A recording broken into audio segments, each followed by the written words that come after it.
ରେଡ଼ାଖୋଲରେ 10 KG ଗଞ୍ଜେଇ ଜବତ ସହ 2 ଗଞ୍ଜେଇ ବେପାରୀ ଗିରଫ। ସମ୍ବଲପୁର ଜିଲ୍ଲା ରେଡ଼ାଖୋଲରେ ପୋଲିସକୁ ଏକ ବଡ଼ ସଫଳତା ମିଳିଛି।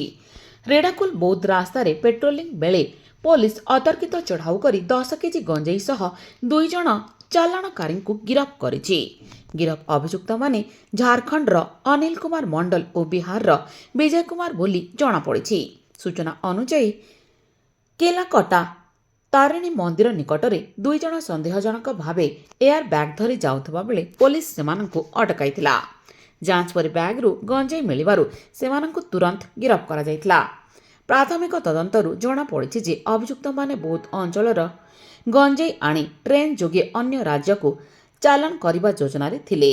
ରେଡ଼ାଖୋଲ ପୋଲିସ ଏକ ମାମଲା ରୁଜୁ କରି ଅଭିଯୁକ୍ତଙ୍କୁ କୋର୍ଟ ଚାଲାଣ କରିଛି ଏବଂ ଏହି ଚାଲାଣ ର୍ୟାକେଟରେ ମୁଖ୍ୟ ଅଭିଯୁକ୍ତମାନଙ୍କୁ ଧରିବା ପାଇଁ ଅଧିକ ଖୋଳତାଡ଼ ଜାରି ରଖିଛି।